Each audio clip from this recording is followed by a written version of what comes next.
Porque eu sempre falo, ninguém gosta do advogado, mas todo mundo precisa dele um dia.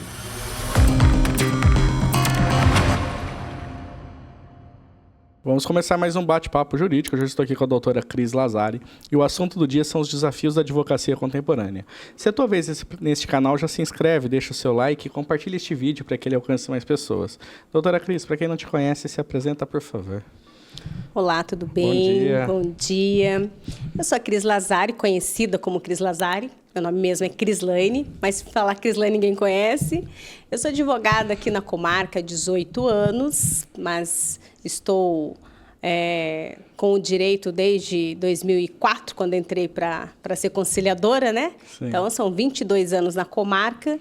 E também eu sou orientadora jurídica da Univap, Universidade Vale do Paraíba. Eu sou orientadora da prática jurídica. Legal, Cris. E a gente escolheu falar desse assunto, que é um assunto que ajuda tanto o jovem advogado, né? E você lida com eles ali na Univap, né?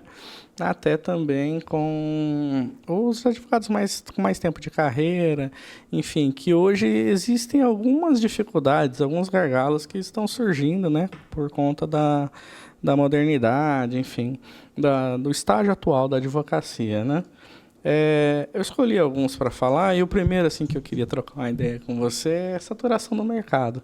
Como é que você vê, né, justamente você que trabalha ali na Univap, enfim, onde formam novos profissionais, como é que você vê, então, essa questão de todo ano o mercado do direito entregar muitos profissionais, né? Mesmo com a prova da OAB, a quantidade de inscritos ainda é muito grande. Como é que você vê, então, essa questão do mercado de trabalho?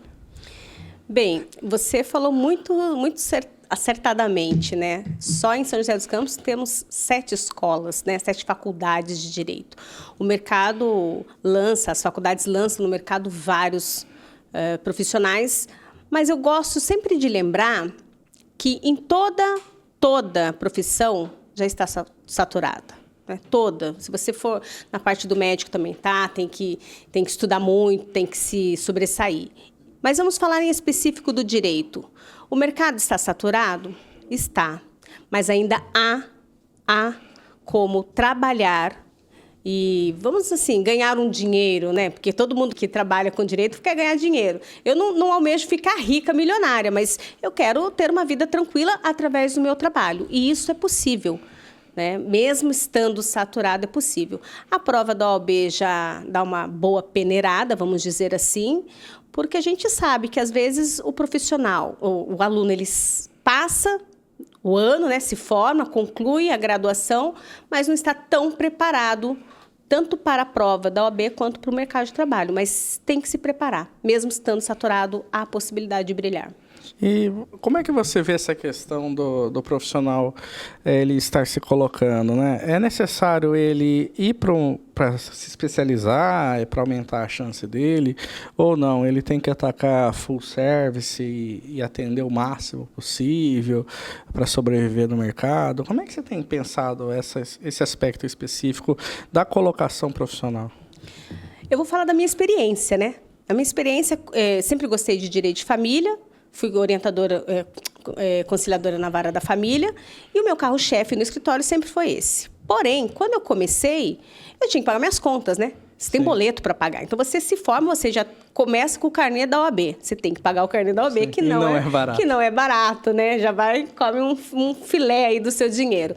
E aí, se você ficar apenas no nicho, eu vou só atender o direito de família, eu vou só atender a trabalhista, você corre o risco de se desmotivar, porque você não vai ter um volume de dinheiro, um volume de trabalho que te dê um retorno. Então, você pega aí umas 2 ou 3 áreas que você domine, né?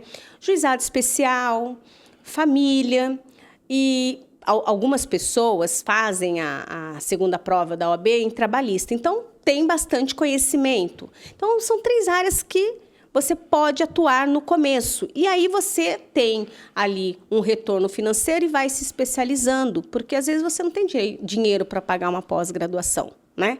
Eu, ao menos, não tinha. Eu fui fazer minha pós-graduação depois. Sim. Então, assim, no começo você tem que pagar boleto, mas você também não pode se aventurar em algo que você não conheça, né? Então, o juizado especial é uma área que dá para atuar sem uma especialização.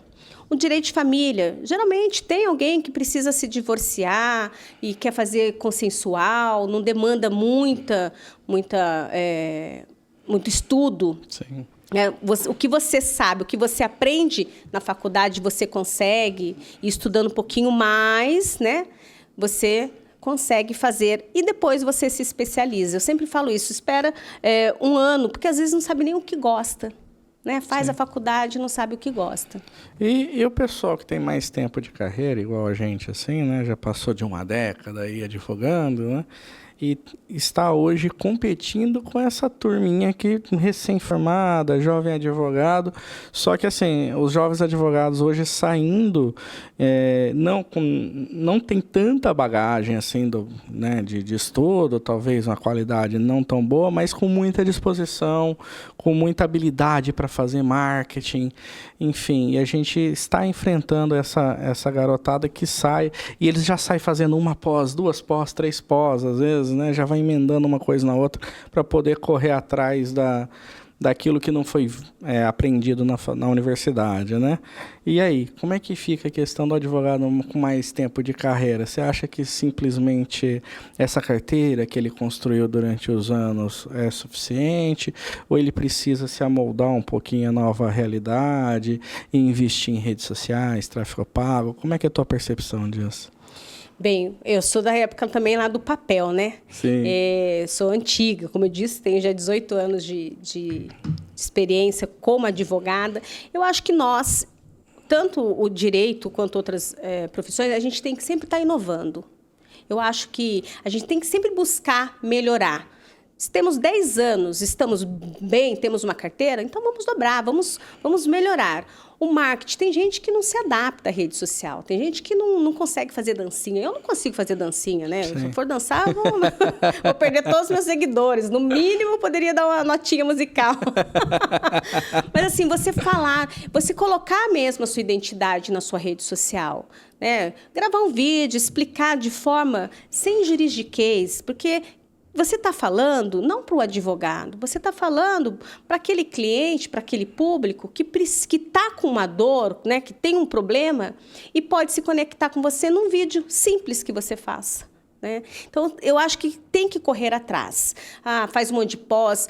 Às vezes a pessoa não tem pós. Eu não tinha dinheiro para estudar para a OAB. Sim. Eu estudei sozinha. Eu guardei dinheiro para a segunda fase, que era mais difícil, peça.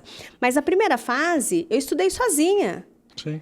Né? Como eu disse, eu fui fazer minha pós muito depois, os outros cursos muito depois. Então, a OAB disponibiliza vários cursos curtos, vai se reciclando. Eu acho que tem que reciclar em qualquer atividade que você faça, porque o mercado de trabalho realmente ele é competitivo. E não vou dizer, tem que fazer dancinha, nada disso, mas você tem que investir também na sua rede social. O meu maior número de clientes não vem da rede social, sim, né? Sim. Não vem.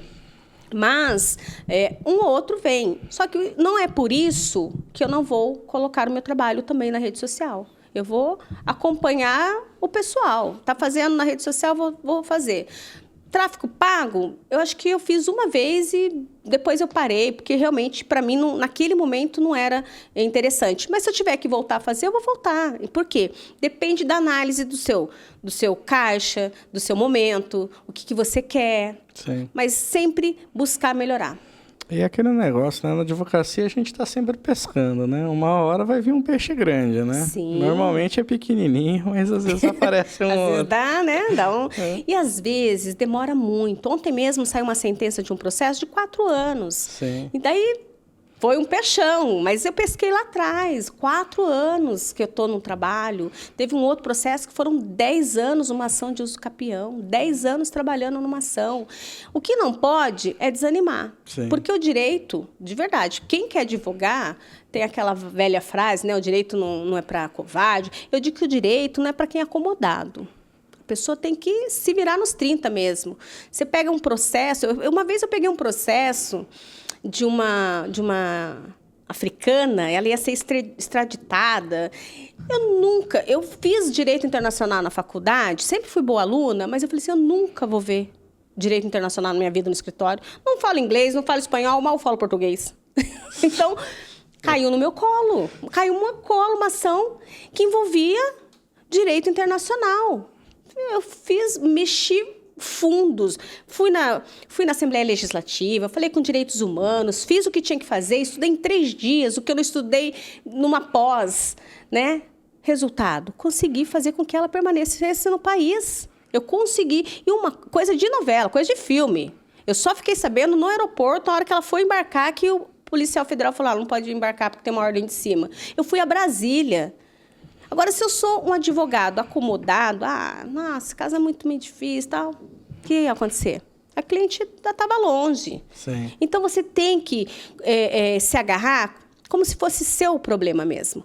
Porque aquele cliente que chega até nós vê no advogado a última esperança dele. Ele já está machucado, calejado, ele está com todo destruído. Então, é a gente que tem esse poder. E eu sempre falo, Rafa, pode falar de Rafa, pode, né? Eu sempre falo para os meus alunos que é o advogado que impulsiona o judiciário.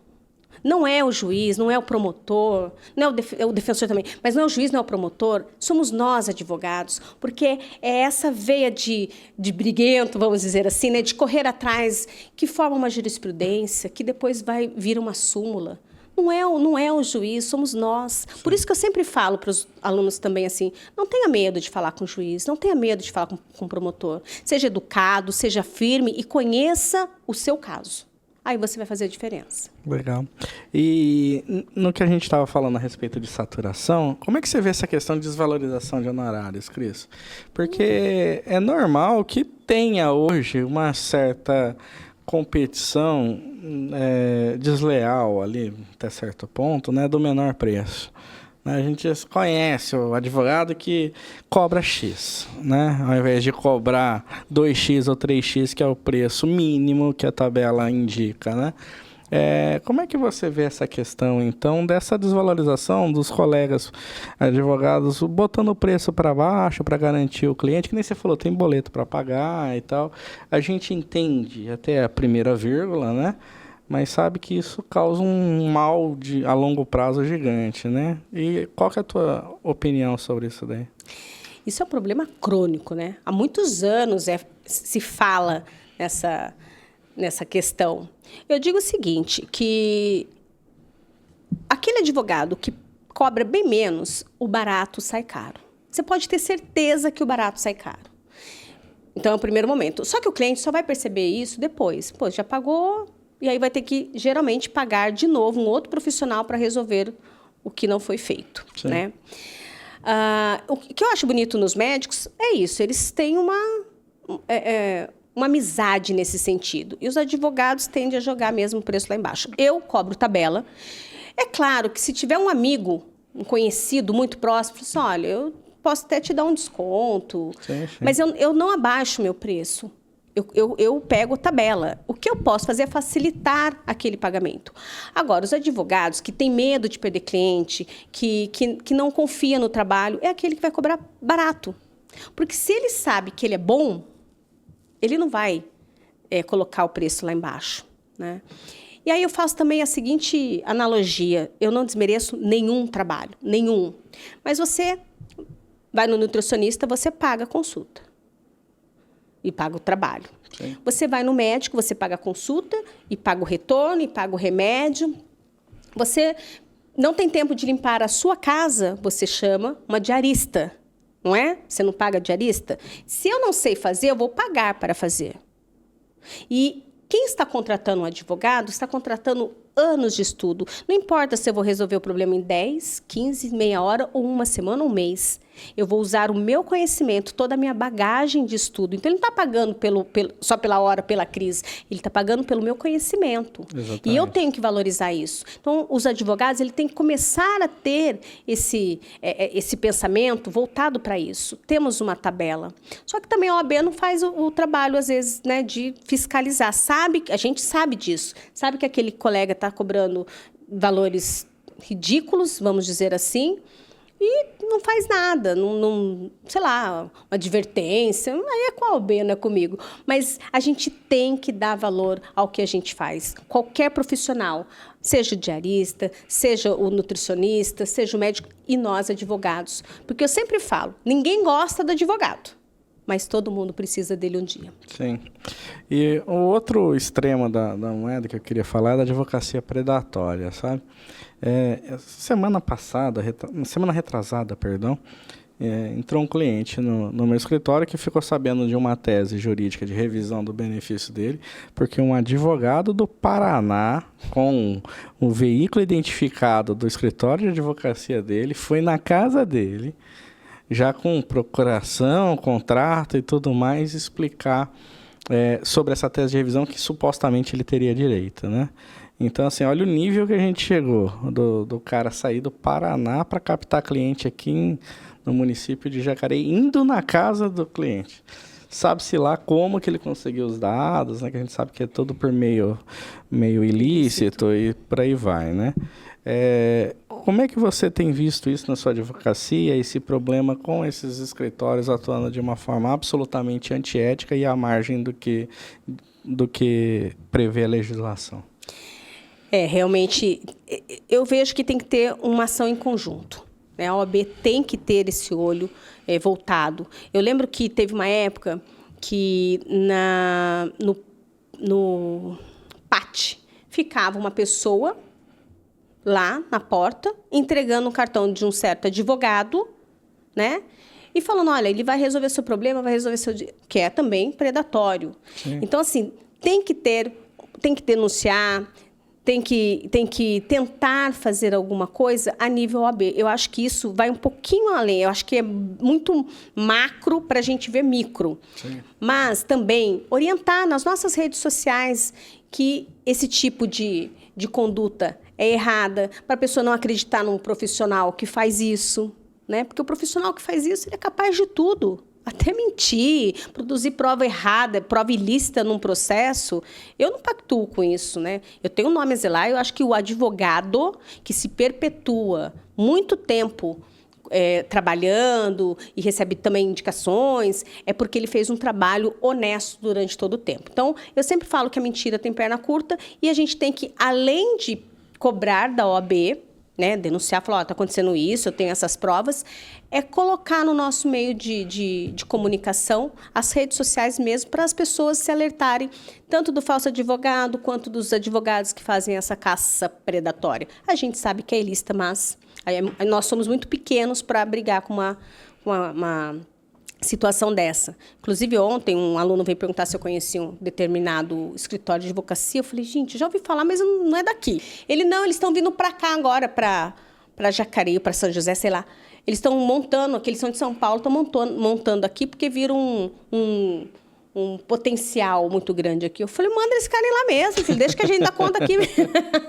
Para você ver como que está. Né? Está tudo mudando. Mas é isso, eu acho que tem que ter a OAB tem que ter uma ação maior. E sobre o que você falou dos riscos, né, que o cliente sofre, né, eu peguei um caso que ele é assim, ele já era cliente nosso, num processo antigo, né, dos meus sócios ali, né, processo de 2008, enfim, que estava tramitando ainda.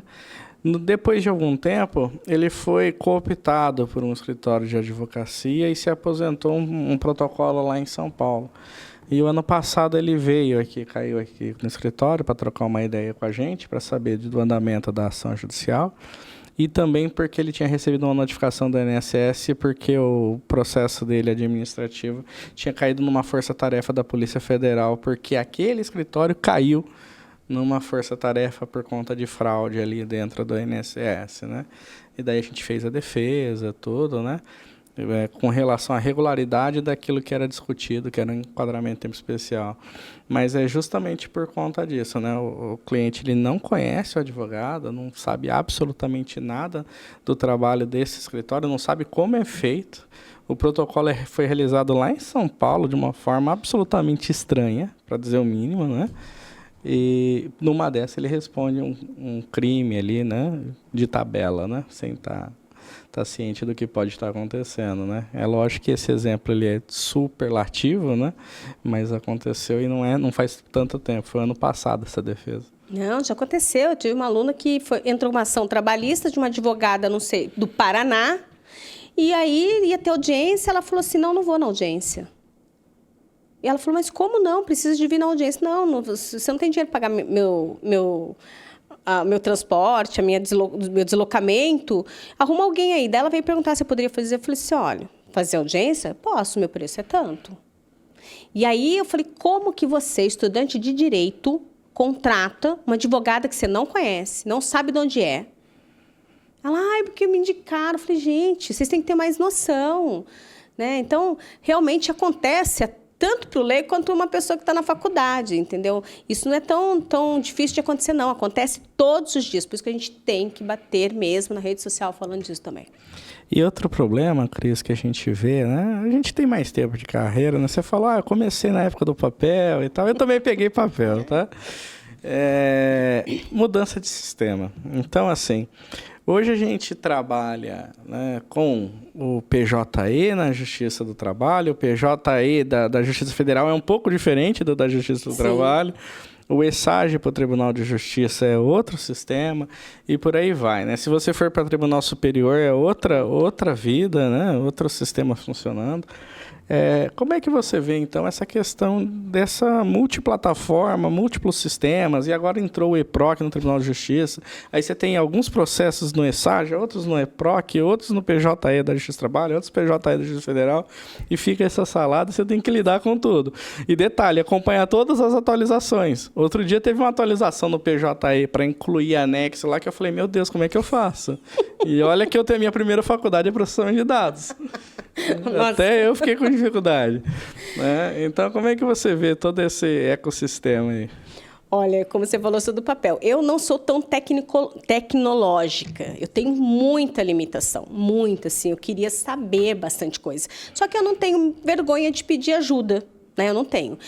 Quando foi na transição do papel para o ESAGE, no Tribunal de Justiça, já deu, assim, eu fiquei com muita dó mesmo. Eu não gosto de usar essa palavra, mas eu fiquei penalizada por colegas mais antigos que não conseguiram acompanhar e que tiveram que aposentar, né, antes do tempo, porque não conseguiram. Uns contrataram estagiários mais novos, que tinham facilidade, e aí foram engatinhando, mas parece que deu uma peneirada. Da impressão que o judiciário quer fazer isso, né, compulsoriamente aposentar alguns advogados. Mas a gente tem que ser resistência. Aí veio o ESAGE, como você falou, e agora o EPROC, que eu acho que é o que está deixando todo mundo de cabelo em pé, até por conta da responsabilidade, da rapidez do sistema. É muito rápido. Você teclou alguma coisa errada, pronto, né? Inês é morta, e, enfim, você tem que sambar para resolver. Mas eu acho que toda mudança causa medo, né? Resistência, medo. Só que eu espero que eles saibam o que estão fazendo e que venha para melhorar. O que eu acho, na minha opinião, que deveria ser que tudo unificado, né? Para melhorar. Realmente, eu detesto mexer. Dois sistemas que eu detesto mexer, que você deve adorar, que é da Federal e do site do INSS. Eu tenho horror àquele site. Gente, quando eu tenho que fazer alguma coisa, eu já fico assim, ai, Deus, sou eu de novo. Aí eu peço ajuda para o meu filho, eu peço ajuda para minha nora, eu peço ajuda para todo mundo, porque às vezes eu travo naquilo. Peço ajuda para os colegas que já dominam.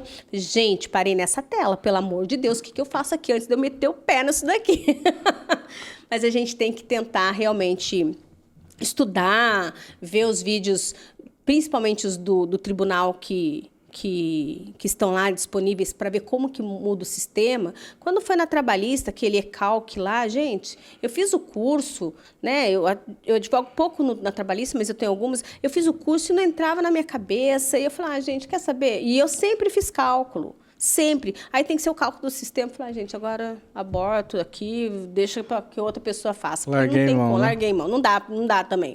Então, assim, mas se é para melhorar, então vamos nos aprofundar e tentar conseguir. Não consigo? Trabalha um pouquinho mais, tenta pagar um estagiário que domina isso aí, porque vale a pena.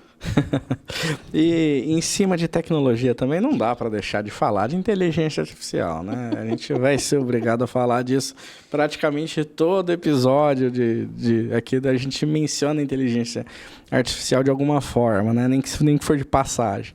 É uma realidade, veio para ficar, né? A gente sabe disso.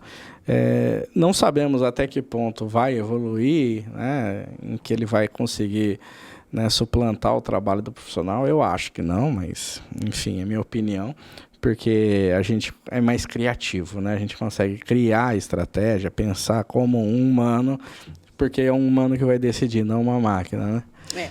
Mas e aí, como é que você vê isso daí, né, no dia a dia, o uso de inteligência artificial, hoje na advocacia? Como é que está sendo a sua visão, a visão dos seus alunos, enfim, como é que o pessoal tem enxergado? Eu tive muita resistência com a IA, né? Minha amiga IA. Eu tive muita resistência. Eu falei, vocês são loucos, eu não vou usar isso nunca. Mas, realmente, você falou o que eu falo para os alunos. É algo que veio para ficar, não tem como retroceder. Para frente que a gente anda, não adianta. Só que eu falo para eles, e é a dica que eu dou, não confie 100% na IA. Quando eu comecei a engatinhar na inteligência artificial, foi para começar a escrever um pouco sobre o esporte, que eu né, fazer uns destaques e tal, e ela me trazia muita coisa errada. Então, ela não é 100% confiável, primeiro ponto. E aí eu falo para os meus alunos, olha, eu não tenho como proibir vocês de usarem, né? A realidade está aí. Hoje eu também uso ela como se fosse meu estagiário. Mas eu sei o que pedir, eu sei como pedir, e eu praticamente faço a petição ali e ela só modela, né? Então, assim, eu coloco lá o que eu quero. Olha, eu quero que você fale isso. Se é inicial, é mesmo que faço. Mas, às vezes, tem alguma coisa mais difícil, assim, difícil de ficar juntando aquelas peças de 45, 50 laudas de banco. Eu falo, resume aí o que eles falaram, os pontos principais, aí eu faço ali em cima. Só que eu sei fazer, eu sei o que eu estou fazendo. Se traz alguma mensagem errada, jurisprudência eu nunca pego. Eu vou pesquisar a jurisprudência. Eu faço esse trabalho manual. É difícil? mas é que a minha advocacia é um pouco diferenciada, é humanizada, é naquele caso, entendeu? Não dá para falar que o direito de família ele é estático, né? Nenhum direito, mas o de família principalmente. Cada caso é um caso, apesar das semelhanças. Então, eu tenho esse cuidado. Eu tenho também o cuidado de falar o seguinte, olha, pesquisa. A IA não vai te substituir quando você tiver que falar com o juiz. Você vai despachar com o juiz como? Seja online, seja presencial. Como que você vai defender o seu cliente se você não sabe o que a IA escreveu, você não sabe nada que está lá? Então, não adianta você jogar para a IA fazer e você não souber do que você está falando. Então, você tem que ter propriedade, você tem que saber como você vai fazer uma sustentação no tribunal. Eu não vou fazer, vou pagar alguém. Ok, mas você tem que saber o que você vai passar para o colega. Então, eu também concordo com você, eu não acho que vai substituir. Podia substituir lá nas minhas tarefas de casa, né? Lavar louça, lavar roupa, passar. Podia, né? Ficava melhor. Fica melhor. Brigar com o filho, puxar a orelha. Mas não vai, porque é o que você falou, nós somos muito mais humanizados. É uma máquina, a gente tem que saber que é uma máquina, por mais que ela seja boa e venha ficar melhor ainda. Então, se você não souber o que você está fazendo, você não vai ter êxito.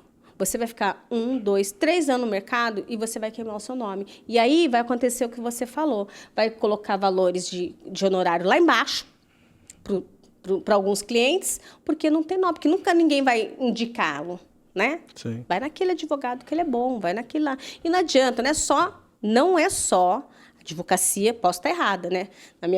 Os colegas acharem diferente. Mas, na minha opinião, a advocacia não é só Instagram. A advocacia é tete-a-tete, ainda é network, é você ir nos encontros, nas reuniões, é você aparecer, quem não é visto não é lembrado.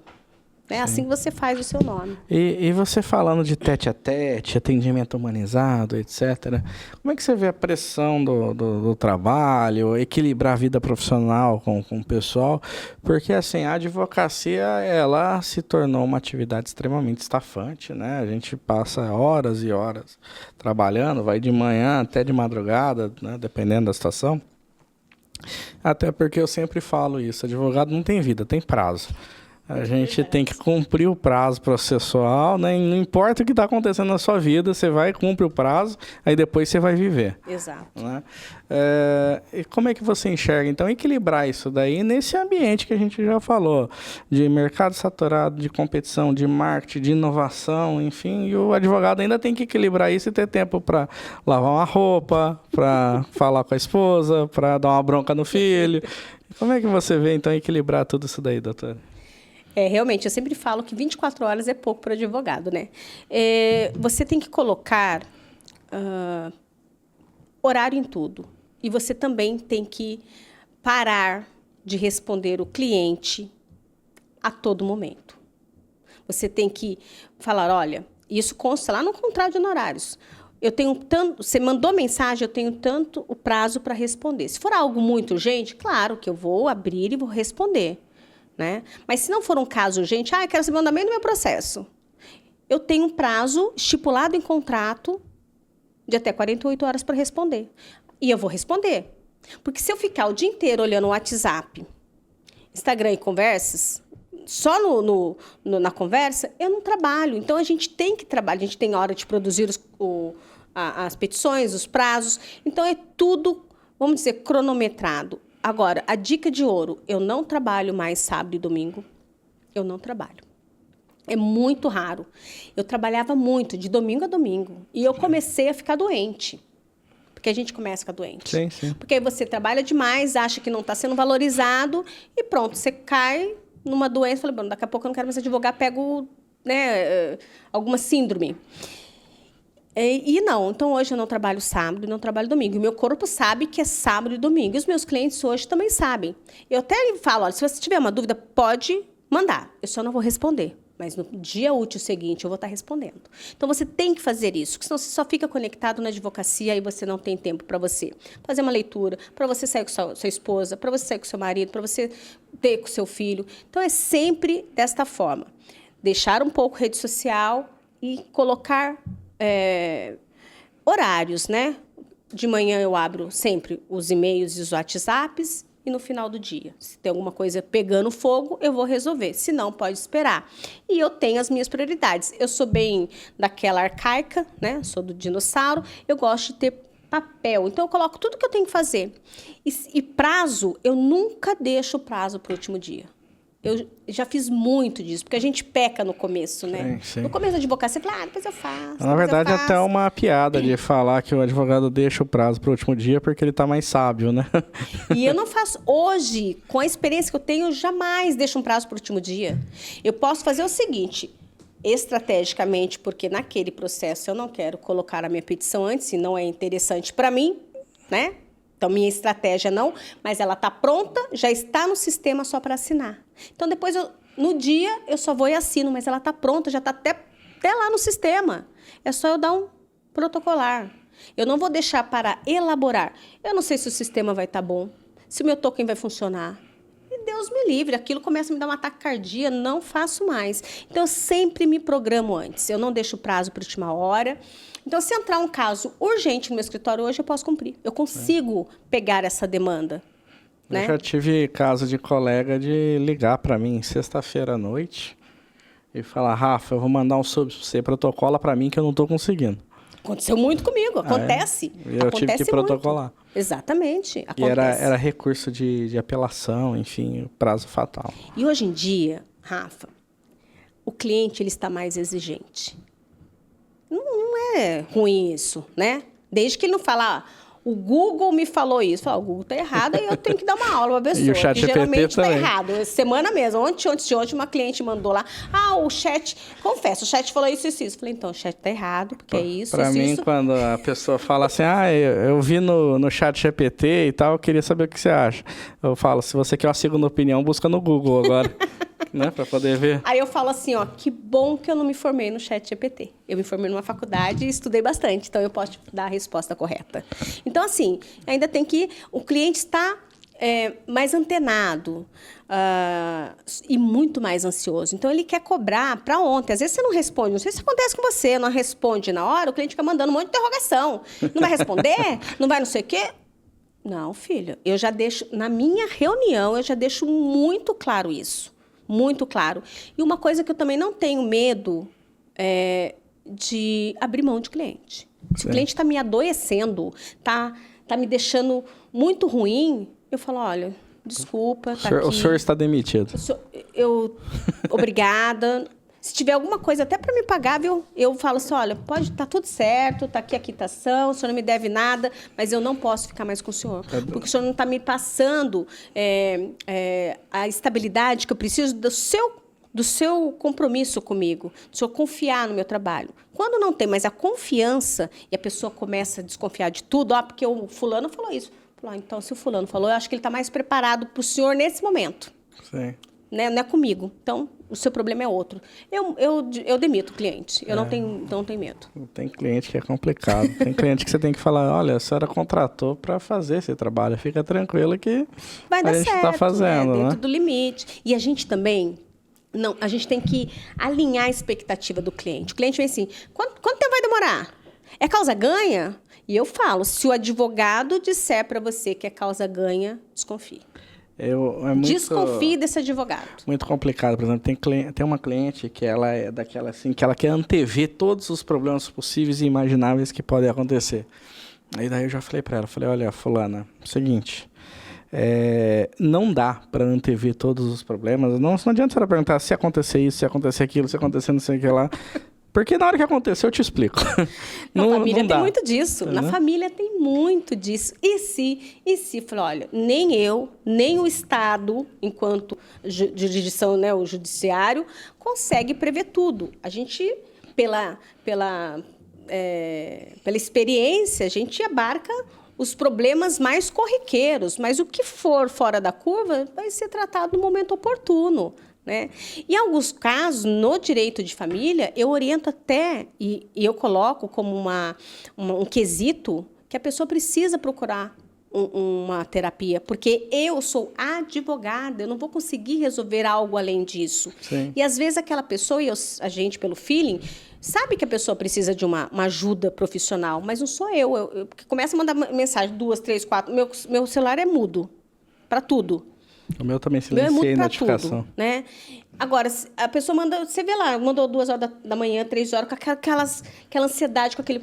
Olha, para eu continuar, precisa de você fazer terapia. Então, procura uma terapia, porque aí vai ser um conjunto. E aí dá certo. Eu ajudo ela até de alguma forma, porque é uma forma dela obrigá-la a fazer, e ela me deixa mais tranquila para trabalhar. Então, tudo isso você vai alinhar a expectativa do seu cliente. Fala assim, olha, é o que a lei fala, e eu vou brigar, né, lutar pelo seu direito de todas as formas. Né? Mas, em última instância, sempre o que a lei fala. Não sou eu que decido, ela está na lei. Sim. Né? Legal, Cris. A gente combinou aqui ficar meia horinha, né?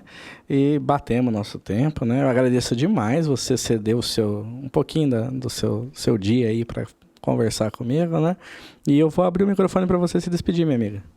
Eu que agradeço o convite e foi uma honra estar aqui com você no podcast. Adorei. Parabéns pelo trabalho.